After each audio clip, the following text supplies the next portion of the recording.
Hello friends, welcome to current with Kishan sir. તો તમારી junior ક્લાર્કની exam તો પૂરી થઈ ગઈ છે. હવે ટેટ 1 અને ટેટ 2 ની એક્ઝામ આવે છે. આવનારી 16 તારીખે ટેટ 1 ની એક્ઝામ છે, આવનારી 23 તારીખે તમારી ટેટ 2 ની એક્ઝામ છે. ઘણા બધા મને મેસેજ આવ્યા કે સર તમે કરંટ અફેર્સ તો ચલાવો છો પણ અમને ફિલ્ટર કરીને ટેટ 1 અને ટેટ 2 ને લઈને જે એજ્યુકેશનલ કરંટ અફેર્સ આવે છે એનો એક વિડીયો બનાવી આપો. એ વખતે મેં તમને કીધું હતું, અમુક લોકોને મેં મેસેજ પણ કર્યા હતા કે મેં જે કરંટ અફેર્સ ચલાવ્યું છે, કરંટ ટોપિક ચલાવેલા છે, એની અંદર આ એજ્યુકેશન કરંટ અફેર્સ છે એ ઓલરેડી કવર થઈ જાય છે. બીજી વસ્તુ, તમારા સિલેબસમાં એવું સ્પેસિફિક થોડું લખેલું છે કે તમને એજ્યુકેશનલ કરંટ અફેર્સ માંથી જ કરંટ અફેર્સ પૂછાશે, એવું તો લખેલું નથી. એવું જરૂરી નથી કે એમાંથી જ ક્વેશ્ચન પૂછાય. ઓકે, તો સૌથી પહેલા તો આ તો હું વિડીયો બનાવું છું, આ તો તમારે કરવાનું છે, ખાસ કરવાનું છે, પરંતુ આના ઉપર જ બેસી રહેવાનું નથી. તમારે માત્ર ને માત્ર એજ્યુકેશન કરંટ અફેર્સમાં જ ધ્યાન આપવાનું છે એવું તો નથી. તો મેં છેલ્લા 6 મહિનાની જે પણ કરંટ અફેર્સ બનાવે છે, કરંટ ટોપિક બનાવે છે, એ બધા તમારે જોઈ લેવાના છે. એ વેરી વેરી ઇમ્પોર્ટન્ટ છે. તો આટલું કરીને બેસી ના રહેતા, પરંતુ ઘણા બધા મને મેસેજ આવતા હતા કે ટેટ 1 અને ટેટ 2 ને લઈને એજ્યુકેશનલ કરંટ અફેર્સ ઉપર વિડીયો બનાવો. તો મને થયું કે ચલો હું એક સેપરેટ વિડીયો બનાવી દઉં જેની અંદર માત્ર ને માત્ર એજ્યુકેશનલ કરંટ અફેર્સ હોય. ઓકે, તો ચલો આજના વિડીયોની અંદર આપણે ટેટ 1 અને ટેટ 2 નું સ્પેસિફિક આપણે જોઈશું કે એજ્યુકેશનલ કરંટ અફેર્સની અંદર કઈ કઈ ઘટનાઓ બની છે, શું એક્ઝામની અંદર બની શકે, અને આપણે એક સ્ટેપ બાય સ્ટેપ આપણે એને ફોલો કરીશું. ઓકે, જો કરંટ અફેર્સ આમ જોવા જઈએ તો બહુ બ્રોડ વસ્તુ છે, પરંતુ એને જો સ્ટેપ બાય સ્ટેપ તમે કરો ને તો એ ક્યારે પણ બ્રોડ લાગતી નથી. એક સંકોચન વસ્તુ જ છે. ઓકે, અમુક સ્પેસિફિક ટોપિક હોય છે એ તમારે કરવાના હોય છે, અમુક કરંટ ઘટનાઓ હોય છે એના આધારિત તમારે વસ્તુ કરવાની રહેતી હોય છે. ઓકે, તમે મંથલી કરંટ અફેર્સ કરો, ગુજરાતનું અલગથી કરંટ અફેર્સ કરી દો અને કરંટ ટોપિક કરી દો, ઇનફ છે તમારી એક્ઝામ માટે. અને મેં જે રીતના તૈયારી કરાવી છે એ રીતના જુનિયર ક્લાર્કની એક્ઝામની અંદર પૂછાયેલું પણ છે. મેં તમને કીધું હતું કે 12 ક્વેશ્ચનો હતા કરંટ અફેર્સના, એમાંથી 8 ક્વેશ્ચનો બેઠા બેઠા હતા. 3 ક્વેશ્ચનો એવા હતા કે જે હિસ્ટ્રીમાંથી હતા, મતલબ કે કરંટની હિસ્ટ્રીમાંથી હતા. એક 2020 નો હતો, 2021 નો હતો અને 2022 ના સ્ટાર્ટિંગનો હતો, જે અનએક્સપેક્ટેડ હતો કે ભાઈ એવા ક્વેશ્ચનો પણ બની શકે.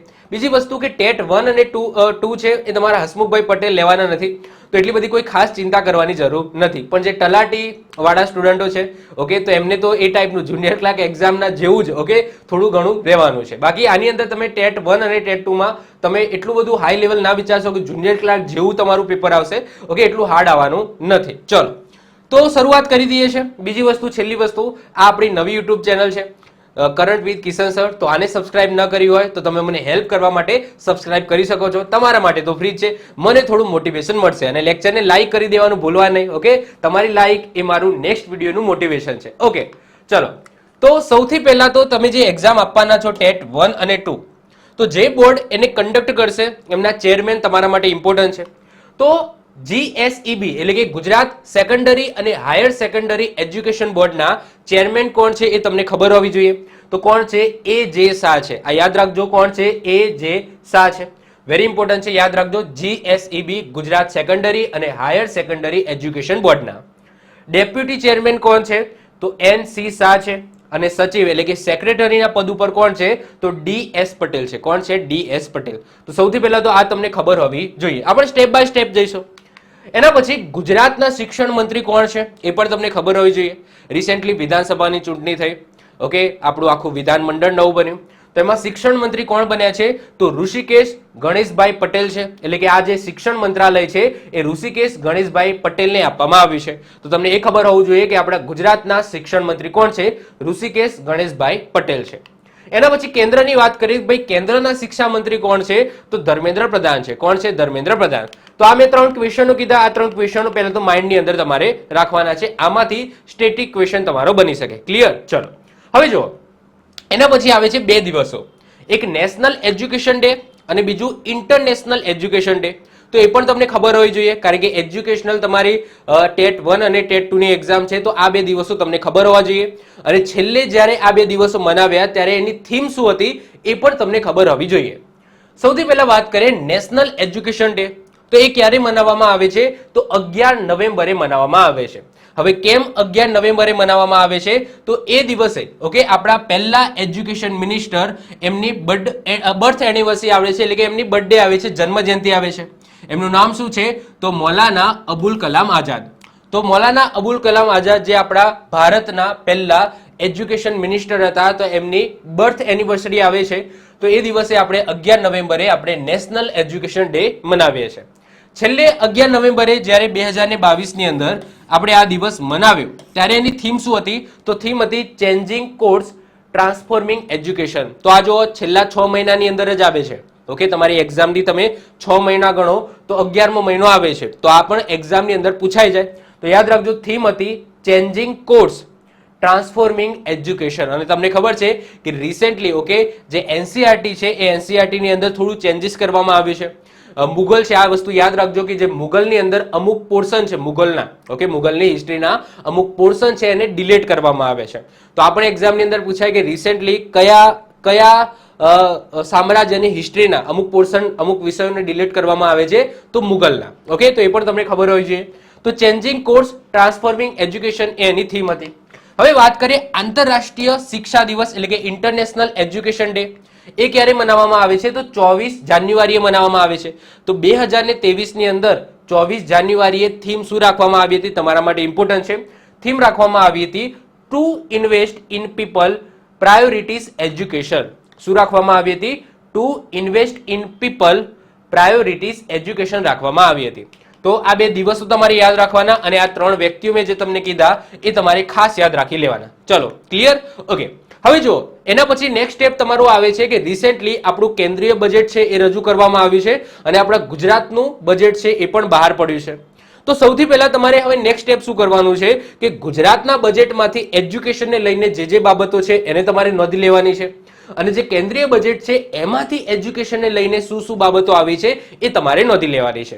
તો હવે આપણું નેક્સ્ટ સ્ટેપ એ જશે. તો સૌથી પહેલા આપણે વાત કરીએ ગુજરાતના બજેટની. તો ગુજરાતના બજેટ 2023માં શિક્ષણની બાબતો શું મૂકવામાં આવી છે અને શિક્ષણમાં શું ફેરફાર થયો છે એ હવે આપણે જોઈશું. તો જો ગુજરાત બજેટ શિક્ષણ વિભાગ 2022-23 નો જે અંદાજો લઈએ તો એમાં શિક્ષણ પાછળ કેટલા રૂપિયા ફાળવવામાં આવ્યા હતા? તો 34,884 કરોડ ફાળવવામાં આવ્યા હતા. પરંતુ આ વખતે એટલે કે 2023-24 નું જે બજેટ આવ્યું ગુજરાતનું એની અંદર આ આંકડો વધીને કેટલો થઈ ગયો છે? તો 43,650 કરોડ થઈ ગયો છે. તો તમને એક્ઝામની અંદર આ ટાઈપનો ક્વેશ્ચન પણ પૂછાઈ જાય કે 2022-23 ના કમ્પેરિઝનમાં 23-24 ના શિક્ષણ વિભાગની અંદર કેટલો વધારો થયો છે? તો વધારાની વાત કરીએ તો 8,766 કરોડનો વધારો થયો છે અને પર્સન્ટેજમાં વાત કરીએ તો 25.10% વધારો થયો છે. તો પર્સન્ટેજ પણ આપણે યાદ રાખી લઈશું અને આ જે વધારો છે એ પણ યાદ રાખી લઈશું. અથવા તો બે આંકડા યાદ રાખી લો તો એમાંથી માઇનસ કરી દો તો આ આંકડો તમને મળી જશે. બાકી પર્સન્ટેજ કાઢવા હોય તો પણ આ બે આંકડાઓથી મળી જાય. ઓકે, તો સિમ્પલ વસ્તુ છે, ખાલી આ બે આંકડા યાદ રાખી લો, એનાથી તમને ડિફરન્સ મળી જશે અને પર્સન્ટેજ છે એ પણ તમે ઇઝીલી કાઢી શકશો. ક્લિયર? તો આ પહેલા તો તમને ખબર હોવી જોઈએ કે શિક્ષણ વિભાગની અંદર કેટલો વધારો થયો છે અને આ બજેટનો આ આંકડો તો ખાસ યાદ રાખજો. તમને એવું પણ પૂછાઈ જાય કે 2023-24 ના બજેટની અંદર શિક્ષણ વિભાગમાં કેટલા પૈસા ફાળવવામાં આવે છે? તો 43,650 કરોડ રૂપિયા ફાળવવામાં આવે છે. ક્લિયર? ચલો, તો આટલું ક્લિયર થઈ ગયું. હવે આપણે ગુજરાત બજેટમાંથી માત્ર ને માત્ર શિક્ષણનું આપણે કરંટ અફેર્સ જોઈશું. હવે જો ઓલરેડી ગુજરાત બજેટ ઉપર મેં વિડીયો બનાવેલો છે, એની અંદર આખા બજેટની વાત કરેલી છે. હવે એમાંથી હું ફિલ્ટર કરીને ખાલી શિક્ષણનું કરંટ અફેર્સ છે એ હું કાઢું છું. ક્લિયર? તો સૌથી પહેલા બજેટની વાત કરીએ તો અરવલ્લી, છોટાઉદેપુર, ડાંગ અને મહીસાગર જિલ્લામાં 5 નવી મેડિકલ કોલેજની સ્થાપના કરવામાં આવશે. કેટલી? 5 નવી મેડિકલ કોલેજની સ્થાપના કરવામાં આવશે. પછી સિવિલ હોસ્પિટલ અમદાવાદ તેમજ અન્ય મેડિકલ કોલેજ સંલગ્ન હોસ્પિટલમાં આધુનિક સાધન સામગ્રી ઉપલબ્ધ કરાવવા માટે 115 કરોડની જોગવાઈ કરવામાં આવી છે. એના પછી નેક્સ્ટ વાત કરીએ 10,000 કરોડના ખર્ચે 20,000 મોટી શાળાઓમાં 50,000 જેટલા નવા વર્ગખંડો, 1.5 લાખ જેટલા જ્ઞાનકુંજ સ્માર્ટ ક્લાસરૂમ છે એ બનાવવામાં આવશે. તો આ પણ ઇમ્પોર્ટન્ટ છે, યાદ રાખજો. 10,000 કરોડ આના પાછળ ફાળવવામાં આવશે, જેમાં 20,000 મોટી શાળાઓમાં 50,000 જેટલા નવા વર્ગખંડો બનાવવામાં આવશે અને 1.5 લાખ જેટલા જ્ઞાનકુંજ સ્માર્ટ ક્લાસરૂમ બનાવવામાં આવશે. એના પછી નેક્સ્ટ વાત કરીએ તો નર્સિંગ શિક્ષણ સદન બનાવી અને નર્સોની ઉપલબ્ધિ વધારવા માટે 5 નવી નર્સિંગ કોલેજની સ્થાપના કરવામાં આવશે. કેટલી? 5 નવી નર્સિંગ કોલેજની સ્થાપના કરવામાં આવશે. રિસેન્ટલી જે જુનિયર ક્લાર્કની એક્ઝામ ગઈ એમાંથી એક ક્વેશ્ચન ગુજરાતના બજેટમાંથી હતો અને એક ક્વેશ્ચન કેન્દ્રીય બજેટમાંથી હતો. આઈ હોપ સો તમને ખબર હશે. તો બજેટ છે એ બજેટને તમારે ખાસ તમારે જોઈ લેવાનું છે. એમાં પણ શિક્ષણનું બજેટ તો હું તમને અહીંયાથી શિક્ષણમાંથી જે બજેટ છે અને એમાંથી શું પૂછાવાનું છે એ તો હું તમને કહી દઉં છું. બાકી બજેટ કેન્દ્રીય અને ગુજરાત બંનેનું બજેટ તમારે સંપૂર્ણ કરી દેવાનું છે. એના ઉપર મેં ઓલરેડી વિડીયો બનાવેલો છે, પીડીએફ પણ મેં તમને આપેલી છે. આગળ વાત કરીએ, ઉચ્ચ શિક્ષણ મેળવનાર વિદ્યાર્થીઓને મુખ્યમંત્રી યુવા સ્વાવલંબન યોજના અને સારી ગુણવત્તા સંશોધનને પ્રોત્સાહન આપતી શોધ યોજના સહિતની વિવિધ શિષ્યવૃત્તિ યોજનાઓ માટે 390 કરોડ ફાળવવાની જોગવાઈ છે. પછી મિશન સ્કૂલ્સ ઓફ એક્સિલન્સ અંતર્ગત માળખાકીય અને અન્ય સુવિધાઓ માટે 3109 કરોડની જોગવાઈ કરવામાં આવે છે. આની પીડીએફ છે હું આપી દઈશ, એના પછી તમે શાંતિથી આને વાંચી લેજો. એના પછી આપણે બીજા એજ્યુકેશનલ ક્વેશ્ચન આન્સર પણ જોઈએ છે છેલ્લે. પહેલા આપણે બજેટને ભણી લઈએ. આગળ વાત કરીએ, 7મા નંબરનો છે પોઈન્ટ, પ્રતિભાશાળી વિદ્યાર્થીઓને ધોરણ 6 થી લઈને 12 સુધીનું શ્રેષ્ઠ ગુણવત્તાયુક્ત શિક્ષણ વિનામૂલ્યે મળે તે માટે સામાજિક ભાગીદારી સાથે ઉચ્ચ સ્તરીય સુવિધા ધરાવતી 400 જ્ઞાન સેતુ ડે સ્કૂલ માટે કુલ 64 કરોડની જોગવાઈ કરવામાં આવી છે.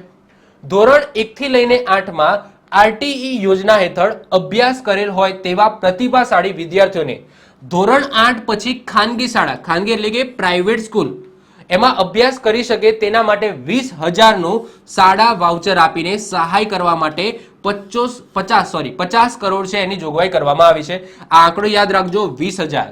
આવું તમને ક્વેશ્ચન પૂછાઈ જાય કે ધોરણ 1 થી લઈને 8માં કોઈ એવા પ્રતિભાશાળી વિદ્યાર્થીઓ હોય અને એમને આગળ 8 ધોરણ પછી એમને આગળ પ્રાઇવેટ સ્કૂલમાં ભણવું હોય તો એમને 20,000નું વાઉચર આપવામાં આવશે, ટૂંકમાં 20,000ની સહાય કરવામાં આવશે. ક્લિયર? અને એના માટે ટોટલ 50 કરોડ ઓકે ફાળવવામાં આવ્યા છે.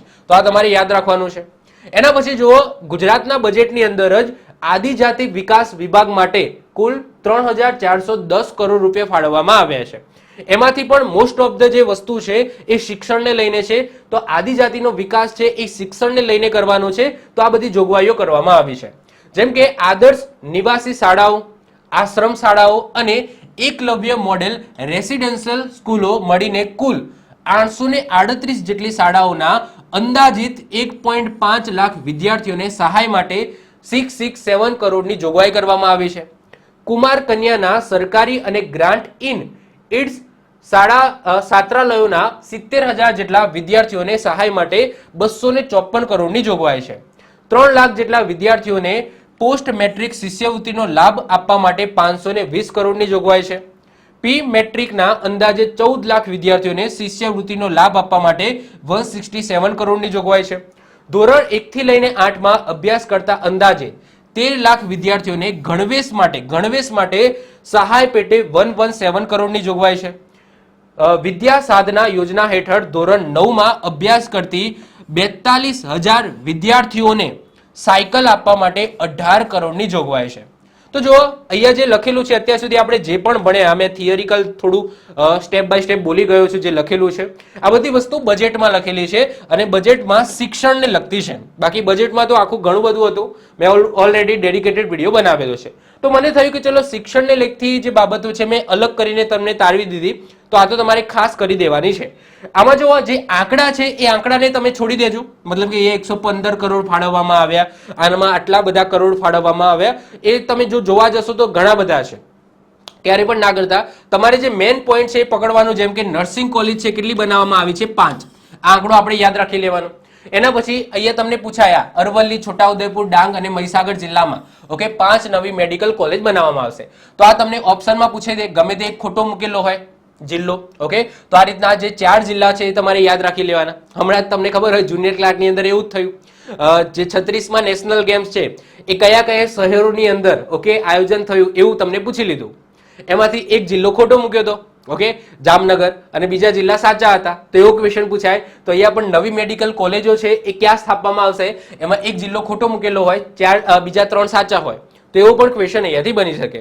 પછી જ્યારે પણ આ ટાઈપનું જે યોજના છે આ યોજનાનું નામ તમારે ખાસ યાદ રાખીશું કે કયા યોજના અંતર્ગત આ વસ્તુઓ કરવામાં આવી છે, એ પણ તમારા માટે ઇમ્પોર્ટન્ટ છે. ક્લિયર?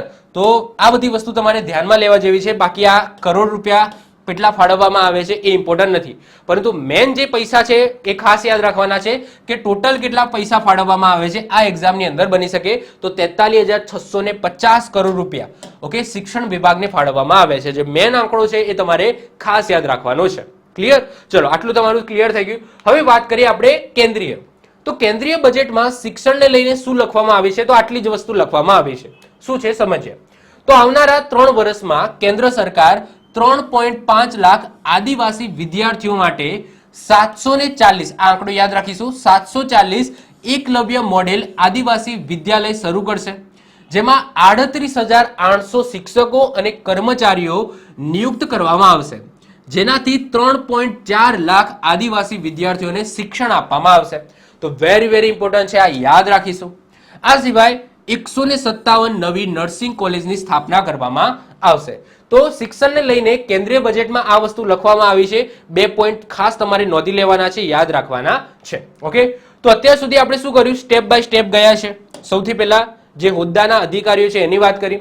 2 દિવસો આપણે શિક્ષણના જોઈ ગયા અને એના પછી કેન્દ્રીય બજેટ અને ગુજરાતના બજેટમાં શિક્ષણને લઈને શું બાબતો છે એ સમજી ગયા. હવે આપણે શું કરીશું? તો હવે આપણે વાત કરીશું G20 ની. G20 છે એના ઉપર મેં ઓલરેડી વિડીયો બનાવેલો છે. હવે G20 ની અંદર એજ્યુકેશનલ મીટિંગ છે એ તમારા માટે મોસ્ટ આઈએમપી છે, કારણ કે ટેટ 1 ટેટ 2 ની એક્ઝામ આપો છો, એજ્યુકેશન માટેની હોય તો એના માટે એજ્યુકેશન મીટિંગ થાય છે, એટલે કે એજ્યુકેશન વર્કિંગ ગ્રુપ મીટિંગ થાય છે. તો એ મીટિંગો તમારે ખાસ યાદ રાખવાની છે. ઓકે, તો એને હું ફિલ્ટર કરીને લેતો આવ્યો છું. તો હવે વાત કરીએ G20 અંતર્ગત એજ્યુકેશન વર્કિંગ ગ્રુપ મીટિંગ છે એનું આયોજન ક્યાં કરવામાં આવ્યું? તો જો પહેલી જે એજ્યુકેશન વર્કિંગ ગ્રુપની મીટિંગ છે એનું આયોજન ચેન્નઈમાં થયું. આ વેરી ઇમ્પોર્ટન્ટ છે. પહેલી છે એ વધારે પૂછાતી હોય છે, તો આ તમારે હાઇલાઇટ કરું છું, યાદ રાખી લેવાની કે પહેલી education working group meeting G20 અંતર્ગત ક્યાં થઈ છે? તો ચેન્નઈની અંદર થઈ છે. એના પછી વાત કરીએ બીજા નંબરની એજ્યુકેશન વર્કિંગ ગ્રુપની મીટિંગ એ ક્યાં થઈ છે? તો અમૃતસર પંજાબની અંદર થઈ છે. હવે અત્યાર સુધી આ 2 કન્ડક્ટ થઈ ગઈ છે, હજુ બીજી 2 થવાની છે, હજુ કદાચ આનાથી આગળ પણ થાય, પણ એજ ઓફ નાઉ 2 શેડ્યુલ થઈ ગઈ છે, ત્રીજા નંબરની અને ચોથા નંબરની. તો ત્રીજી એજ્યુકેશન વર્કિંગ ગ્રુપની મીટિંગ છે એ આ મહિનાની અંદર થવાની છે ભુવનેશ્વર ઓડિશાની અંદર. યાદ રાખીશું એપ્રિલ 2023.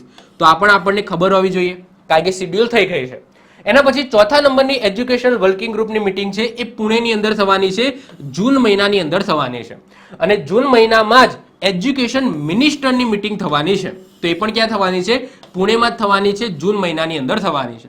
હવે ફરીથી કહું છું, એવું હું નથી કહેતો આમાંથી જ ક્વેશ્ચન પૂછાશે, એટલા માટે મેં પહેલા જ તમને કહી દીધું કે તમારા સિલેબસની અંદર એવું નથી લખેલું કે ભાઈ તમને જો કરંટ અફેર્સ પૂછાશે તો એ માત્ર ને માત્ર એજ્યુકેશન લઈને જ પૂછાશે. એટલા માટે એજ્યુકેશન લઈને જ ખાલી કરીને બેસી ના રહેતા.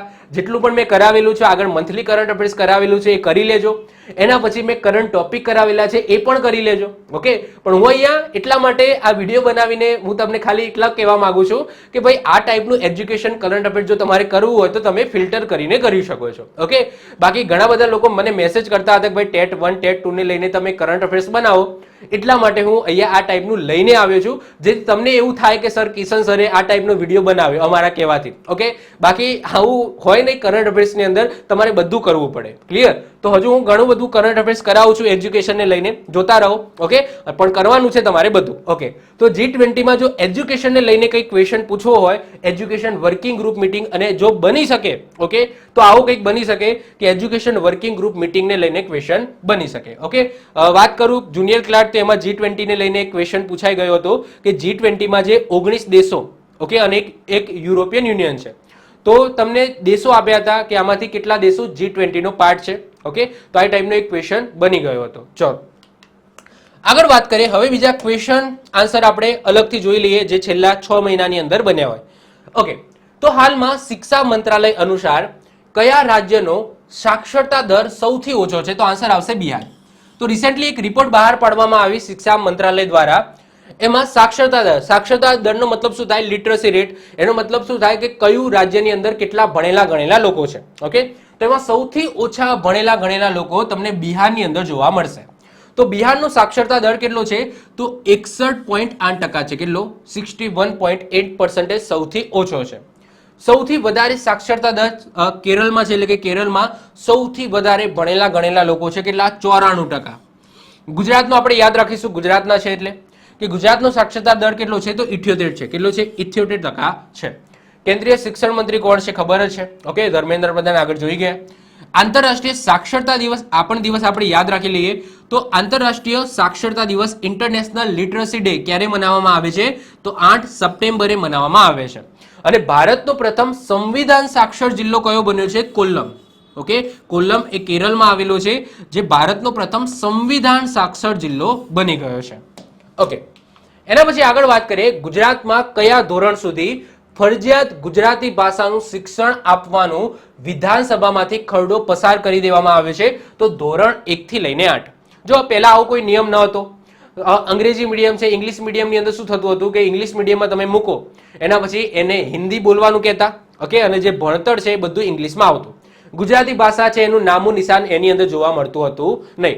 પરંતુ હવે નિયમ બનાવી દીધો છે, ધોરણ 1 થી 8 ફરજિયાતપણે જે પણ સ્કૂલો હોય એમાં ફરજિયાતપણે ગુજરાતી ભાષાનું શિક્ષણ આપવું અને આપવું. ધોરણ 8 પછી નહીં આપવું તો ચાલશે, એકલું ઇંગ્લિશ ભણાવો વાંધો નહીં, પરંતુ 1 થી લઈને 8 સુધી આપવું અને આપવું, આવું વિધાનસભામાંથી ખરડો પસાર થઈ ગયું છે. એટલે કે હવે તો બિલ બની ગયું છે. જો અહીંયા આખું લખેલું છે, તો ગુજરાત ફરજિયાત ગુજરાતી ભાષાનું શિક્ષણ અને અભ્યાસ બાબતે વિધેયક 2023 વિધાનસભામાંથી સર્વાનુમતે પસાર થઈ ગયું. રાજ્યની તમામ શૈક્ષણિક સંસ્થાઓમાં હવે ધોરણ 1 થી લઈને 8 સુધી ગુજરાતી ભાષાનું ફરજિયાત શિક્ષણ અપાશે. ગુજરાતી ભાષા શીખવવા માટે રાજ્ય સરકાર દ્વારા માન્યતા પ્રાપ્ત પાઠ્યપુસ્તક ભણાવાશે. અને જો કાયદાનો કોઈ ભંગ કરે છે, કોઈ સંસ્થા છે, કોઈ સ્કૂલ છે, કોઈ શાળા છે, કોઈ યુનિવર્સિટી, જો કે યુનિવર્સિટીમાં 1 થી 8 ના હોય, પરંતુ કોઈ પણ સંસ્થા છે જે આ રીતના 1 થી 8 ભણાવે છે અને જો એ સંસ્થા અથવા સંચાલકો આ કાયદાનો ભંગ કરશે તો 2 લાખ રૂપિયા સુધીનો દંડ અને શાળાઓની જે માન્યતા છે એ રદ કરવામાં આવશે અને એના ઉપર એ શાળા ઉપર કડક પગલાં લેવામાં આવશે. તો વેરી ઇમ્પોર્ટન્ટ છે, યાદ રાખજો, ધોરણ 1 થી 8 ફરજિયાતપણે ગુજરાતી ભણવાનું છે. ઓકે, આગળ વાત કરીએ, કયો દેશ ગુજરાતની ગિફ્ટ સિટીમાં પોતાનું કેમ્પસ બનાવશે? તો આન્સર આવશે ઓસ્ટ્રેલિયા. તો ઓસ્ટ્રેલિયાની 2 યુનિવર્સિટી છે, ડેક્કન યુનિવર્સિટી અને વોલોંગો યુનિવર્સિટી, જે ગુજરાતના ગિફ્ટ સિટીની અંદર શું બનાવવાની છે? પોતાનું કેમ્પસ બનાવવાની છે. ઓકે, તો વેરી ઇમ્પોર્ટન્ટ છે, યાદ રાખીશું. આગળ વાત કરીએ, ગુજરાત મહિલા અને બાળ વિકાસ દ્વારા એક નવી પહેલ અંતર્ગત હવે કઈ જગ્યાએ બાળકોના આધાર કાર્ડની નોંધણી કરી શકાશે? તો યાદ રાખજો, તાલુકા કચેરી અને આંગણવાડી કેન્દ્ર. હવે જો અત્યાર સુધી શું હતું કે જો તમારે આધાર કાર્ડ, પહેલા તો શું હતું કે આધાર કાર્ડમાં તમારે અપડેટ કરાવી હોય, આધાર કાર્ડ કઢાવવું હોય તો તમારે ફરજિયાતપણે જન સેવા કેન્દ્રની અંદર જવું પડતું હતું. પછી ધીમે ધીમે પોસ્ટ ઓફિસની અંદર આ વસ્તુ આવી ગઈ. હવે નવા નિયમ પ્રમાણે હવે તમારે નજીકની આંગણવાડી કેન્દ્રની અંદર જશો અથવા તો તાલુકા કચેરીની અંદર જશો તો ત્યાં પણ તમે આધાર કાર્ડ છે એ આધાર કાર્ડની નોંધણી કરાવી શકશો બાળકોની. સાથે સાથે એની અંદર કંઈક તમારે ચેન્જીસ કરાવવા છે એ પણ તમે કરાવી શકશો. હવે એના માટે અહીંયા પૈસા પણ લખેલા છે કે જો તમારે નવું આધાર કાર્ડ કઢાવવું છે તો એ વિનામૂલ્ય એટલે કે મફતમાં નીકળી જશે. પછી તમારે જો બાયોમેટ્રિક અપડેટ કરાવી છે 5 વર્ષથી લઈને 15 વર્ષ સુધીમાં તો એ પણ વિનામૂલ્ય થઈ જશે. પરંતુ 15 વર્ષ પછી જો તમે બાયોમેટ્રિક અપડેટ કરાવવા જાઓ છો તમારો ફિંગરપ્રિન્ટ ને, તો એના માટે 100 રૂપિયા ચાર્જીસ થશે. પછી જો તમારી નામ, જન્મ તારીખ કે સરનામું ચેન્જ કરાવવું છે તો 50 રૂપિયા છે એ લાગશે. ઈમેલ આઈડી કે મોબાઈલ નંબર તમારે અપડેટ કરાવવો છે તો એના માટે પણ 50 રૂપિયા લાગશે. તો આ બધા ક્રાઇટેરિયા છે, અંદર મૂકેલા છે, પૈસા અને ફી લખેલી છે. જસ્ટ એટલું યાદ રાખજો કે હવે આંગણવાડી કેન્દ્રની અંદર પણ આધાર કાર્ડ છે એ આધાર કાર્ડની નોંધણી થશે. તમારે કંઈક ચેન્જીસ કરાવવા છે નાના બાળકોના તો એ પણ થઈ શકશે. ક્લિયર? ચલો આગળ વાત કરીએ, હાલમાં કૌશલ્યા ધ સ્કિલ યુનિવર્સિટીના ઉપક્રમે કયા નેશનલ કોન્ફરન્સ ઓન ડ્રોન ટેકનોલોજીને ડ્રોન મંત્રા લેબનું લોકાર્પણ કરવામાં આવ્યું? તો આન્સર આવશે અમદાવાદ. તો આ પણ મેં કરંટ અફેર્સની અંદર ઓલરેડી કરાવેલો છે તો પણ હું કરાવી દઉં છું. તો મુખ્યમંત્રી શ્રી ભૂપેન્દ્રભાઈ પટેલ અને અન્ય મહાનુભાવોની ઉપસ્થિતિમાં કૌશલ્યા ધ સ્કિલ યુનિવર્સિટીના ઉપક્રમે અમદાવાદ ખાતે આયોજિત નેશનલ કોન્ફરન્સ ઓન ડ્રોન ટેકનોલોજીનો શુભારંભ તેમજ ડ્રોન મંત્રા લેબનું લોકાર્પણ કરવામાં આવ્યું અને આ અવસર ઉપર ડ્રોન હેકાથોનનો પણ પ્રારંભ થયો છે. તો યાદ રાખજો, ડ્રોન મંત્રા લેબનું લોકાર્પણ ક્યાં કરવામાં આવ્યું છે?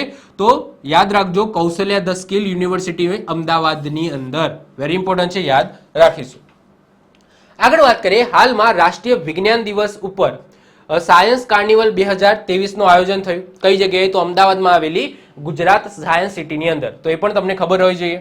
સૌથી પહેલા તો રાષ્ટ્રીય વિજ્ઞાન દિવસ ક્યારે મનાવવામાં આવે છે? તો 28 ફેબ્રુઆરીએ મનાવવામાં આવે છે. પરંતુ આ જે કાર્નિવલ છે આ કાર્નિવલ 28 ફેબ્રુઆરીથી 4 માર્ચ દરમિયાન આનું આયોજન થયું. કઈ જગ્યાએ થયું? તો અમદાવાદની ગુજરાત સાયન્સ સિટીની અંદર. આગળ વાત કરીએ, વડોદરા રેલ યુનિવર્સિટીનું નામ બદલીને શું કરી દેવામાં આવ્યું છે? ગતિશક્તિ યુનિવર્સિટી કરી દેવામાં આવી છે. આ તમને ખબર હોવી જોઈએ. અને એમના ચાન્સલર કોણ બન્યા છે? ચાન્સલર દેશ મીન્સ કે કુલપતિ કોણ બન્યા છે? તો એ બન્યા છે અશ્વિની વૈષ્ણવ, જે આપણા કેન્દ્રીય રેલ મંત્રી છે.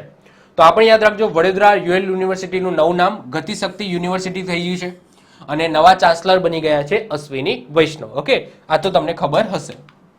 આગળ વાત કરીએ, દેશની પ્રથમ બાલિકા પંચાયતનું આયોજન ક્યાં કરવામાં આવ્યું? તો આન્સર આવશે કુનરિયા ગામ. કુનરિયા ગામ ક્યાં આવેલું છે? તો આપણા કચ્છની અંદર આવેલું છે. તો કચ્છના કુનરિયા ગામમાં ભારતની પ્રથમ, ઓકે, આવું ભારતમાં ક્યાંય નથી બન્યું, ભારતની પ્રથમ બાલિકા પંચાયતનું આયોજન કરવામાં આવ્યું. તો વેરી ઇમ્પોર્ટન્ટ છે, આ ગામનું નામ યાદ રાખીશું, કુનરિયા ગામ. ઓકે, એ તમે જોઈ શકો છો કે નાની નાની બાલિકાઓ બેઠેલી છે અને આ રીતના એક પંચાયત છે એનું આયોજન કરવામાં આવ્યું છે. ઓકે, તો વેરી ઇમ્પોર્ટન્ટ છે, યાદ રાખીશું. આગળ વાત કરીએ, ભારતની પ્રથમ પ્રેક્ટિકલ પ્રયોગશાળા ક્યાં સ્થાપિત કરવામાં આવશે? તો યાદ રાખજો, રાજસ્થાનના જયપુરની અંદર સ્થાપિત કરવામાં આવશે. વેરી ઇમ્પોર્ટન્ટ છે, ભારતની પ્રથમ પ્રેક્ટિકલ પ્રયોગશાળા ક્યાં સ્થાપિત કરવામાં આવશે? જયપુરની અંદર. આ માટે અશોક ગેહલોત, જે કોણ છે? રાજસ્થાનના મુખ્યમંત્રી છે, એમના દ્વારા 1.22 કરોડની મંજૂર કર્યા છે. આ લેબનું સંચાલન કોણ કરશે? તો IIM ઉદયપુર દ્વારા કરવામાં આવશે. આ પ્રયોગશાળામાં નવા ઉપકરણના માધ્યમથી માનવ વ્યવહારનો અભ્યાસ કરવામાં આવશે. શેનો? માનવ વ્યવહારનો અભ્યાસ કરવામાં આવશે. વેરી ઇમ્પોર્ટન્ટ છે, યાદ રાખીશું. એના પછી આગળ વાત કરીએ છીએ, તો આગળ આપણે ગુજરાતને લઈને જોઈએ તો મુખ્યમંત્રી શ્રી ભૂપેન્દ્રભાઈ પટેલે વડોદરા નગર પ્રાથમિક શિક્ષણ સમિતિ દ્વારા આયોજિત બાળ મેળાને ખુલ્લો મૂક્યો. 50મા નંબરનું સંસ્કરણ હતું. 27 થી લઈને 29 જાન્યુઆરી સુધી આનું આયોજન થયું. આ ત્રિદિવસીય બાળ મેળામાં આનંદ બજાર, એડવેન્ચર ઝોન, સાંસ્કૃતિક કાર્યક્રમો, વિરાસતી રમતો, શૈક્ષણિક પ્રોજેક્ટ સહિત અન્ય પ્રવૃત્તિઓનું આયોજન કરવામાં આવ્યું છે, જેમાં વિદ્યાર્થીઓએ ભાગ લીધો, વાલીઓએ ભાગ લીધો અને નગરજનોએ પણ ભાગ લીધો છે. જો આમાં વેરી ઇમ્પોર્ટન્ટ એ છે કે ભાઈ આનું આયોજન ક્યાં થયું હતું? તો વડોદરા. ઓકે, આ ખાલી શહેરનું નામ યાદ રાખીશું, જિલ્લાનું નામ યાદ રાખીશું કે રિસેન્ટલી જે બાળ મેળો છે આ બાળ મેળાનું આયોજન ક્યાં થયું? તો વડોદરાની અંદર થયું. અને કયા નંબરનું સંસ્કરણ હતું? તો 50મા નંબરનું સંસ્કરણ હતું. આની અંદર જે થીમ રાખવામાં આવી હતી એ G20 ઉપર રાખવામાં આવી હતી. વસુધૈવ કુટુંબકમ મંત્રને ધ્યાનમાં રાખીને રાખવામાં આવી હતી. વેરી ઇમ્પોર્ટન્ટ છે, યાદ રાખીશું. ક્લિયર? ચલો આગળ વાત કરીએ, હાલમાં કયા રાજ્યમાં સમગ્ર શિક્ષા અભિયાન શરૂ કર્યું? તો આન્સર આવશે યુપીની અંદર કર્યું છે.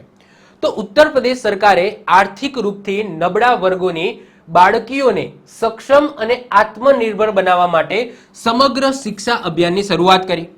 આ અંતર્ગત રાજ્યની 746, આ આંકડો યાદ રાખીશું, 746 કસ્તુરબા ગાંધી આવાસ શાળામાં બાળકીઓને સુરક્ષાનો પ્રશિક્ષણ કાર્યક્રમ ચલાવવામાં આવશે. મુખ્યમંત્રી કોણ છે? યુપીના બધાને ખબર છે, યોગી આદિત્યનાથ. અને ગવર્નર કોણ છે? તો આનંદીબેન પટેલ છે. તો આ યાદ રાખજો, સમગ્ર શિક્ષા અભિયાન ઓકે કયા રાજ્યમાં શરૂ થઈ છે? તો યુપીની અંદર થઈ છે, ઉત્તર પ્રદેશની અંદર થઈ છે, જેમાં બાળકીઓ છે એમનું પ્રશિક્ષણ કરવામાં આવશે. ઓકે, એનો એક કાર્યક્રમ છે. આગળ વાત કરીએ, ભારતની સ્થાનિક ભાષાઓને ડિજિટલ રૂપમાં વધારવા પ્રોજેક્ટ એલોરા કોના દ્વારા શરૂ કરવામાં આવ્યો? તો માઇક્રોસોફ્ટ દ્વારા શરૂ કરવામાં આવ્યો છે.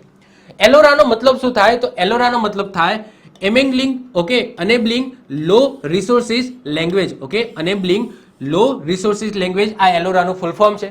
ભારતના બંધારણની અંદર કેટલી ભાષાઓને સ્થાન મળ્યું છે? તો યાદ રાખજો, 22 ભાષાઓને સ્થાન મળ્યું છે. તો તમને ખબર હશે. ઓકે, તો જસ્ટ એટલું યાદ રાખજો કે આ પ્રોજેક્ટ એલોરા છે. આ એલોરા કોના દ્વારા શરૂ કરવામાં આવે છે? તો માઇક્રોસોફ્ટ દ્વારા શરૂ કરવામાં આવે છે. આગળ વાત કરીએ, વિશ્વ ભારતી યુનિવર્સિટી, જેને દુનિયાની પ્રથમ લિવિંગ હેરિટેજ યુનિવર્સિટીનો દરજ્જો મળશે, એ ક્યાં આવેલી છે? તો પશ્ચિમ બંગાળમાં આવેલી છે. યાદ રાખજો, પશ્ચિમ બંગાળની અંદર શું આવેલી છે? તો વિશ્વ ભારતી યુનિવર્સિટી આવેલી છે, જેને આવનારા સમયમાં લિવિંગ હેરિટેજ યુનિવર્સિટીનો દરજ્જો મળશે, જે દુનિયાની પ્રથમ ઓકે આ લિવિંગ હેરિટેજ યુનિવર્સિટી હશે. યાદ રાખજો, આપણા ભારતના પશ્ચિમ બંગાળની અંદર આવેલી છે. આ યુનિવર્સિટીની સ્થાપના 1921માં રવિન્દ્રનાથ ટાગોર દ્વારા કરવામાં આવી હતી, જે પશ્ચિમ બંગાળના શાંતિ નિકેતનમાં આવેલી છે. આ યુનિવર્સિટીના કુલપતિ કોણ છે? પ્રધાનમંત્રી પોતે છે નરેન્દ્રભાઈ મોદી. ક્લિયર? તો આ પણ યાદ રાખીશું, વેરી વેરી ઇમ્પોર્ટન્ટ છે. તમને એક્ઝામમાં એવું પણ પૂછાય કે વિશ્વ ભારતી યુનિવર્સિટી જે પશ્ચિમ બંગાળમાં આવેલી છે એમના ચાન્સલર કોણ છે, કુલપતિ કોણ છે? તો પ્રધાનમંત્રી નરેન્દ્રભાઈ મોદી પોતે છે. ઓકે, તો વેરી ઇમ્પોર્ટન્ટ છે, વેરી વેરી વેરી ઇમ્પોર્ટન્ટ છે, યાદ રાખીશું. ઓકે, કોણ છે ચાન્સલર? તો પ્રધાનમંત્રી નરેન્દ્રભાઈ મોદી પોતે છે. ક્લિયર? ચલો તો વધીએ આગળ. ચલો આગળ વાત કરીએ. હાલમાં કઈ ભારતીય અમેરિકી વિદ્યાર્થીની જે બીજી વખત વિશ્વની સૌથી પ્રભાવશાળી વિદ્યાર્થીનીના રૂપમાં નામાંકિત કરવામાં આવી? તો આન્સર આવશે નતાશા પરિયાનયાગમ. ઓકે ઓકે, નામ એવું છે પરિયાનયાગમ. Okay, Natasha પરિયાનયાગમ. જે ભારતીય અમેરિકી છે એનો મતલબ શું? એમનું મૂળ ભારતીય છે પણ રહે છે ક્યાં? અમેરિકામાં. તો ભારતીય અમેરિકી વિદ્યાર્થીની જે બીજી વખત વિશ્વની સૌથી પ્રભાવશાળી વિદ્યાર્થીનીના રૂપમાં નામાંકિત થઈ છે. ઓકે, વિશ્વની સૌથી પ્રભાવશાળી વિદ્યાર્થીનીના રૂપમાં એને નામાંકિત કરવામાં આવી છે. યાદ રાખીશું, નતાશા પરિયાનયાગમ. ઓકે, ચલો આગળ વાત કરીએ. ભારત સંયુક્ત રૂપથી કયા દેશમાં 12મા વિશ્વ હિન્દી સંમેલનનું આયોજન કરશે? તો આન્સર આવશે ફિજી. એકચ્યુઅલી આનું આયોજન થઈ ગયું છે. તો આનું આયોજન 15 થી લઈને 17 ફેબ્રુઆરી દરમિયાન થયું. થીમ આપણા માટે ઇમ્પોર્ટન્ટ છે કે વિશ્વ હિન્દી સંમેલનનું જે આયોજન થયું, થીમ શું રાખવામાં આવી હતી? તો Hindi traditional knowledge to artificial intelligence. અને યાદ રાખજો કે વિશ્વ હિન્દી સંમેલનનું આયોજન 2023માં ક્યાં થયું? તો ફિજી દેશની અંદર થયું છે. મોસ્ટ આઈએમપી ક્વેશ્ચન છે અને થીમ એનાથી પણ વેરી ઇમ્પોર્ટન્ટ છે. Hindi traditional knowledge to artificial intelligence એની થીમ રાખવામાં આવી હતી. આગળ વાત કરીએ. રાજસ્થાનના કયા જિલ્લામાં વિજ્ઞાન કેન્દ્ર અને તારામંડળનું નિર્માણ કરવામાં આવશે? તો કોટા. આ નામ તમે સાંભળેલું જ હશે. તો રાજસ્થાનના કોટાની અંદર વિજ્ઞાન કેન્દ્ર અને તારામંડળનું નિર્માણ કરવામાં આવશે. જે માટે ઓકે, જે વિજ્ઞાન કેન્દ્ર છે એ બનાવવા માટે 35 કરોડ, કેટલા? 35 કરોડ 25 લાખનો ટોટલ ખર્ચો થશે અને તારામંડળ બનાવવા માટે 13 કરોડનો ખર્ચો થવાનો છે. ઓકે, ચલો ખર્ચો આપણે યાદ રાખવાનો નથી. Most IMP question. હાલમાં કઈ આઈઆઈટી દ્વારા વ્રોટન QS રીઇમેજિન એજ્યુકેશન એવોર્ડ જીતી લીધો? તો આન્સર આવશે આઈઆઈટી મદ્રાસ દ્વારા જીતી લેવામાં આવે છે. મોસ્ટ આઈએમપી ક્વેશ્ચન, કારણ કે આ છે ને એ શિક્ષણનો ઓસ્કર એવોર્ડ કહેવામાં આવે છે. ઓકે, આ એવોર્ડને શિક્ષાનો ઓસ્કર એવોર્ડ કહેવામાં આવે છે. રોટન QS રીઇમેજિન એજ્યુકેશન એવોર્ડ જે કોના દ્વારા જીતી લેવામાં આવે છે? આઈઆઈટી મદ્રાસ દ્વારા જીતી લેવામાં આવે છે. હવે આઈઆઈટી ને લઈને જો ક્વેશ્ચન પૂછાઈ શકે, કારણ કે IIT one type of education સંસ્થા છે, તો અહીંયાથી પણ ક્વેશ્ચન બની શકે. તો અમુક એવા ક્વેશ્ચનો હું લઈને આવ્યો છું જે આઈઆઈટી માટે ઇમ્પોર્ટન્ટ કહી શકાય. જેમ કે કઈ આઈઆઈટી દ્વારા કિસાન એપ્લિકેશન લોન્ચ કરી હતી? આઈઆઈટી રૂડકીએ. પછી કઈ આઈઆઈટી દ્વારા શેરડીમાંથી ખાંડનો વિકલ્પ ઝાયલીટોન બનાવ્યો હતો? તો આઈઆઈટી ગુવાહાટી દ્વારા. સમુદ્રની લહેરોથી ઉર્જા ઉત્પન્ન કરવાની ટેકનિક કોને વિકસિત કરી હતી? આઈઆઈટી મદ્રાસ દ્વારા વિકસિત કરી હતી. હાલમાં આઈઆઈટી હૈદરાબાદ દ્વારા આર્ટિફિશિયલ ઇન્ટેલિજન્સ આધારિત દિવ્યાંગ જોબ પોર્ટલ બનાવ્યું હતું. એ પોર્ટલનું નામ હતું સ્વરાજ એબિલિટી. આઈઆઈટી મદ્રાસ દ્વારા વિકલાંગ વ્યક્તિઓ માટે સ્વદેશી મોટર સંચાલિત વ્હીલચેર બનાવી હતી. એ વ્હીલચેરનું નામ રાખવામાં આવ્યું હતું નિયો બોલ્ટ. ભારતની બહાર પહેલી આઈઆઈટી ક્યાં ખુલી? તો યાદ રાખજો UAE ની અંદર ખુલી. કઈ આઈઆઈટી દ્વારા હાલમાં કૃત્રિમ હૃદય બનાવવામાં આવ્યું હતું? આઈઆઈટી કાનપુર દ્વારા. અને કઈ આઈઆઈટી દ્વારા સ્વસ્થ ગર્ભ નામની એક એપ્લિકેશન લોન્ચ કરી? તો આઈઆઈટી રૂડકી દ્વારા કરવામાં આવી છે. તો આઈઆઈટી ને લઈને આમ તો ઘણા બધા ક્વેશ્ચનો છે, પણ આ લેટેસ્ટ ક્વેશ્ચનો છે જે તમારે યાદ રાખવાના છે, એક્ઝામની અંદર બની શકે. ઓકે, ચલો આગળ વાત કરીએ. વિશ્વનું પ્રથમ તાડના પાંદડાનું પાંડુલિપિ સંગ્રહાલય ક્યાં શરૂ કરવામાં આવ્યું? તો કેરળની અંદર શરૂ કરવામાં આવ્યું છે. પાંડુલિપિનો મતલબ શું થાય? હાથથી તાડના પાંદડા પર લખાયેલું પત્ર, એને પાંડુલિપિ કહીશું. અને આ જે સંગ્રહાલય બનાવવામાં આવ્યું છે કેરળ, જે વિશ્વનું પહેલું ઓકે પાંડુલિપિ સંગ્રહાલય છે, જેની અંદર 187 પાંડુલિપિ મૂકવામાં આવ્યા છે. અને પાંડુલિપિ એટલે શું? સિમ્પલ હાથથી તાડના પાંદડા ઉપર લખાયેલો પત્ર. ઓકે, ચલો આગળ વાત કરીએ. હાલમાં વિશ્વ હિન્દી દિવસ ક્યારે મનાવવામાં આવ્યો? વેરી ઇમ્પોર્ટન્ટ છે. તો 10 જાન્યુઆરીએ મનાવવામાં આવ્યું. ક્યારે મનાવવામાં આવ્યું? 10 જાન્યુઆરી. આગળ વાત કરીએ. 10 જાન્યુઆરી પ્રથમ હિન્દી સંમેલનનું આયોજન ક્યાં થયું? તો નાગપુર મહારાષ્ટ્રની અંદર થયું. પેલું યાદ રાખજો, વિશ્વ હિન્દી સંમેલન એ કયા દેશમાં થયું? તો ફિજી દેશમાં થયું. એ કન્ફ્યુઝન ના થતા. હવે વાત કરીએ રાષ્ટ્રીય હિન્દી દિવસ ક્યારે મનાવવામાં આવે છે? તો રાષ્ટ્રીય હિન્દી દિવસ એ 14 સપ્ટેમ્બરે મનાવવામાં આવે છે. કેમ? કારણ કે 14 સપ્ટેમ્બર 1949 ના રોજ હિન્દીને બંધારણીય દરજ્જો મળ્યો હતો. થીમ શું રાખવામાં આવી હતી? આ વિશ્વ હિન્દી દિવસ મનાવવામાં આવ્યો, એની થીમ રાખવામાં આવી હતી to make Hindi a part of public opinion although it doesn't necessary mean that one has to leave their mother tongue. Okay, એનો મતલબ શું કે તમે હિન્દીને ઓકે એક ઓપિનિયનનો પાર્ટ ગણો, પરંતુ અહીંયા એનો મતલબ એવો ના કાઢતા કે તમારી જે માતૃભાષા છે, મધર ટંગનો મતલબ થાય માતૃભાષા છે, એ માતૃભાષાને ઓકે તમે છોડી દો. ઓકે, આનો મતલબ ગુજરાતીમાં કંઈક એવું થાય છે, પણ આપણે તો ઇંગ્લિશમાં યાદ રાખવાનું, ઇંગ્લિશમાં જ પૂછાય છે. To make Hindi a part of public opinion although it doesn't necessary mean that the one has to leave their mother tongue. 12મા વિશ્વ હિન્દી સંમેલનનું આયોજન યાદ રાખજો, ફિજી દેશમાં થયું છે.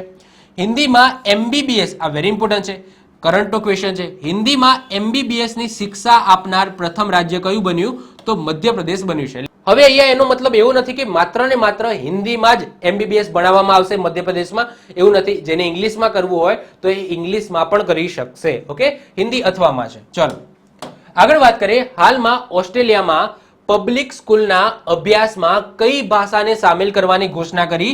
તો પંજાબી ભાષાને સામેલ કરવાની ઘોષણા કરી. ઓકે, ઓસ્ટ્રેલિયાની અંદર પબ્લિક સ્કૂલની અંદર જે અભ્યાસક્રમ છે એ અભ્યાસક્રમની અંદર પંજાબી ભાષાને એડ કરવાની ઘોષણા કરી છે. હવે ઓસ્ટ્રેલિયામાં પંજાબી બોલનાર લોકો છે એની સંખ્યા ઝડપી વધી રહી છે. ઓસ્ટ્રેલિયામાં અંદાજે 2.5 લાખ લોકો પંજાબી ભાષાનો ઉપયોગ કરે છે. આ પહેલા હિન્દી અને તમિલ ભાષાને પણ સામેલ કરવામાં આવી હતી. તો એવું નથી કે માત્ર ને માત્ર ઓકે ઇંગ્લિશ સિવાય માત્ર ને માત્ર પંજાબી ભાષા છે. ના, આના પહેલા હિન્દી અને તમિલ ભાષા પણ અભ્યાસની અંદર સામેલ કરવામાં આવી હતી. હવે નેક્સ્ટ બીજી નવી એક ભાષા છે એડ કરી છે ઓસ્ટ્રેલિયાની પબ્લિક સ્કૂલની અંદર, એ છે પંજાબી. ક્લિયર? ચલો, આ કરંટનો ક્વેશ્ચન છે, યાદ રાખીશું. હાલમાં દેશનો પ્રથમ સંવિધાન સાક્ષર જિલ્લો કયો બન્યો? આગળ જોઈ ગયા હતા. ઓકે, કોલ્લમ જિલ્લો બન્યો છે કેરળનો. કેરળના મુખ્યમંત્રી દ્વારા આ જિલ્લામાં સંવિધાન સાક્ષરતા અભિયાન ચલાવવામાં આવ્યું, જેનો ઉદ્દેશ બંધારણ પ્રતિ લોક જાગૃતિ લાવવાનો હતો. સંવિધાન દિવસ બધાને ખબર છે. ઓકે, 26 નવેમ્બરે મનાવવામાં આવે છે, જેને કાનૂન દિવસ પણ કહેવામાં આવે છે. હાલમાં બંધારણમાં કેટલી બંધારણીય સુધારા થયેલા છે? 105. ઓકે, જે આઉટ ઓફ મતલબ સિલેબસ છે, એજ્યુકેશન લગતો નથી, બંધારણનો છે, પણ યાદ રાખજો કેટલા છે તો ટોટલ 105 અમેન્ડમેન્ટ થયેલા છે. ઓકે, ચલો આગળ વાત કરીએ. હાલમાં કયા રાજ્ય દ્વારા સ્કૂલ ઓફ એમિનન્સ યોજના શરૂ કરી? તો આન્સર આવશે પંજાબ. હવે તમને ખબર છે કે ભાઈ દિલ્હીની અંદર જે આપની સરકાર છે, અરવિંદ કેજરીવાલ છે, તો એમનું જે કોઈ મહત્વનું કાર્ય જો કહેવામાં આવે તો સરકારી સ્કૂલનું અપગ્રેડ. તો રિસેન્ટલી તમને ખબર છે કે પંજાબની અંદર પણ આપની સરકાર બની છે. તો આપની સરકાર ભગવત માન તમને ખબર છે, તો CM છે અત્યારે, જે આપની સરકાર ચલાવે છે.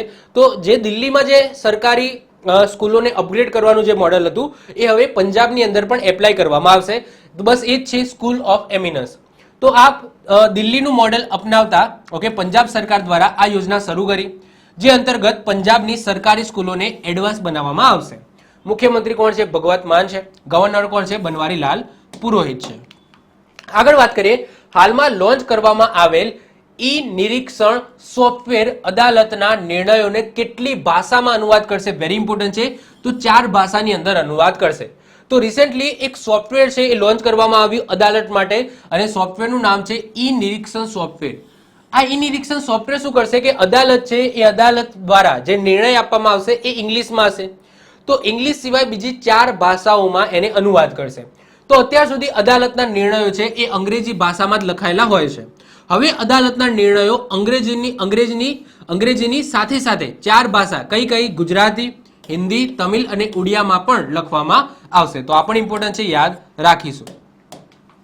આગળ વાત કરીએ. હાલમાં કયા રાજ્યમાં 9 થી 12 ધોરણની બાળકીઓને સશક્ત બનાવવા પ્રોજેક્ટ એસ્પિરેશન લોન્ચ કર્યો? તો આન્સર આવશે તેલંગાણા. તો આ પ્રોજેક્ટ અંતર્ગત મહિલાઓને ભવિષ્યમાં આવનાર વિભિન્ન પહેલુથી અવગત કરાવવામાં આવશે. તો વેરી ઇમ્પોર્ટન્ટ છે, યાદ રાખજો. તો જે બાળકીઓ છે એમને ભવિષ્યમાં અમુક એવા વિભિન્ન પહેલું આવશે, તો એમને અવગત કરાવવા માટે એક કહેવાય કે એક સશક્ત પ્રોજેક્ટ લોન્ચ કર્યો છે, પ્રોજેક્ટ એસ્પિરેશન. તો આ પ્રોજેક્ટ એસ્પિરેશન કઈ સરકાર દ્વારા લોન્ચ કરવામાં આવે છે? તો તેલંગાણા સરકાર દ્વારા લોન્ચ કરવામાં આવે છે. વેરી ઇમ્પોર્ટન્ટ છે, યાદ રાખીશું. આગળ વાત કરીએ. ગુજરાતી ભાષાનો સાહિત્ય અકાદમી એવોર્ડ 2022 કોને મળ્યો? તો એ મળ્યો છે ગુલાબ મોહમ્મદ શેખને. યાદ રાખજો એમને પોતાની કઈ પુસ્તક માટે? તો એમનું નિબંધ ઓટોબાયોગ્રાફી છે ગેર જતન. આ ગેર જતન માટે એમને રિસેન્ટલી સાહિત્ય અકાદમી એવોર્ડ મળ્યો છે. હવે આ બધી ભાષામાં આપવામાં આવે છે. ઓકે, બધી ભાષામાં, ધેટ્સ મીન્સ કે 24 ભાષામાં આપવામાં આવે છે. 24 ભાષામાં 22 ભાષા, જે બંધારણીય 22 ભાષા છે એ, પ્લસ રાજસ્થાની પ્લસ અંગ્રેજી, તો આ રીતના ટોટલ 24 ભાષામાં આપવામાં આવે છે. હવે 24 ભાષાના આપણે યાદ નથી રાખવાના, આપણે માત્ર 3 યાદ રાખીશું: ગુજરાતી, હિન્દી અને અંગ્રેજી. તો ગુજરાતી ભાષાનો સાહિત્ય અકાદમી એવોર્ડ 2022 કોને મળ્યો છે? ગુલાબ મોહમ્મદ શેખને મળ્યો છે, એમની નિબંધ ઓટોબાયોગ્રાફી ગેર જતન માટે. એના પછી હિન્દી ભાષાનો વાત કરીએ તો બદ્રી નારાયણને મળ્યો છે, એમના કવિતા સંગ્રહ તુમડી કે શબ્દ માટે. અને અંગ્રેજી ભાષાનો મળ્યો છે અનુરાધા રોયને, એમની novel all the leaves we never lived માટે. ક્લિયર? તો આપણે આ 3 ખાસ ઇમ્પોર્ટન્ટ છે, યાદ રાખીશું. ઓકે, ગુજરાતીનો ગુલાબ મોહમ્મદ શેખ ગેર જતન માટે, હિન્દીનો બદ્રી નારાયણ એમની કવિતા તુમડી કે શબ્દ માટે, અને અંગ્રેજી ભાષાનો અનુરાધા નોય એમની novel all the leave we never lived માટે. ક્લિયર? તો વેરી ઇમ્પોર્ટન્ટ છે, યાદ રાખજો. સાહિત્ય અકાદમી એવોર્ડ, ઓકે, બહુ મોટો એવોર્ડ કહેવામાં આવે છે સાહિત્ય ક્ષેત્રની અંદર. ઓકે, જ્ઞાનપીઠ એવોર્ડની વાત કરીએ તો જ્ઞાનપીઠ પણ તમને ખબર છે સાહિત્યનો બહુ મોટો એવોર્ડ છે. તો એ કેટલી ભાષામાં આપવામાં આવે છે? તો 23 ભાષામાં આપવામાં આવે છે. એમાં 22 બંધારણીય ભાષા પ્લસ અંગ્રેજી ભાષા, આ રીતના 23 હોય છે. જ્યારે આ તમને પૂછાય છે કે સાહિત્ય અકાદમી એવોર્ડ છે, ઓકે, એ કેટલી ભાષામાં આપવામાં આવે છે? તો ટોટલ 24 ભાષામાં આપવામાં આવે છે. 22 બંધારણીય ભાષા પ્લસ રાજસ્થાની પ્લસ અંગ્રેજી. ઓકે, અને બંધારણમાં કેટલી ભાષા છે? 22 છે. ચલો, એ તો ખબર જ છે. આગળ વાત કરીએ, ફેબ્રુઆરી 2023માં કોણે આંતરરાષ્ટ્રીય માતૃભાષા એવોર્ડથી સન્માનિત કરવામાં આવ્યા? તો ડોક્ટર મહેન્દ્ર કુમાર મિશ્રાને સન્માનિત કરવામાં આવ્યા છે. આ એવોર્ડ બાંગ્લાદેશના પ્રધાનમંત્રી શેખ હસીના દ્વારા આપવામાં આવ્યો છે. ક્યાં આપવામાં આવ્યું? તો બાંગ્લાદેશની રાજધાની ઢાકાની અંદર આપવામાં આવ્યો છે. તો યાદ રાખજો, આંતરરાષ્ટ્રીય માતૃભાષા એવોર્ડ 2023 કોને મળ્યો છે? ડોક્ટર મહેન્દ્ર કુમાર મિશ્રાને મળ્યો છે. ઓકે, ચલો. તો જો તમને ક્યાં કરતા હતા ટેટ 1 અને ટેટ 2 નું તમે કરંટ અફેર્સ લેતા હો, તો આજના વિડીયોની અંદર મેં એજ્યુકેશનને લઈને જેટલું પણ કરંટ અફેર્સ બને છે એ મેં તમને કવર કરાવી દીધું. બીજી વસ્તુ કે ખાલી આટલું કરીને તમે બેસી ના રહેતા. મેં ફરીથી કહું છું, તમારા સિલેબસમાં એવું કંઈ ક્લિયરલી લખેલું નથી કે તમને જે કરંટ અફેર્સ પૂછાશે એ માત્ર ને માત્ર એજ્યુકેશનને લઈને જ પૂછાશે, એવું તો લખેલું નથી. તો તમારે બધા કરંટ ટોપિક એક વખત જોઈ લેવાના છે. કરંટના જે મેં વિડીયો બનાવેલા છે આગળ ફાસ્ટ ટ્રેક રિવિઝનના, એ પણ તમારે જોઈ લેવાના છે. બીજી વસ્તુ કે બહુ ડરવાની જરૂર નથી. ઓકે, તમારું પેપર એટલું બધું જે જુનિયર ક્લાર્ક લેવલનું નીકળ્યું છે એટલું બધું હાર્ડ નીકળવાનું નથી. ઓકે, ચલો. તો આ સાથે આપણો વિડીયો અહીંયા પૂરો થાય છે. તમારું કામ એટલું જ છે કે આ વિડીયોને લાઈક કરી દેવાનું. ઓકે, તો લાઈક તો તમે કરી દીધું હશે. તો વિડીયો ગમે તો વિડીયોને લાઈક કરી દેજો. ઓકે, મિત્રો સાથે શેર કરી દેજો. અને આ ચેનલ પર નવા હો તો ચેનલને સબસ્ક્રાઇબ કરી દેજો. આવા ને આવા વિડીયો તમને મળતા રહે. તો મળીશું નેક્સ્ટ લેક્ચરમાં. Bye, all the best.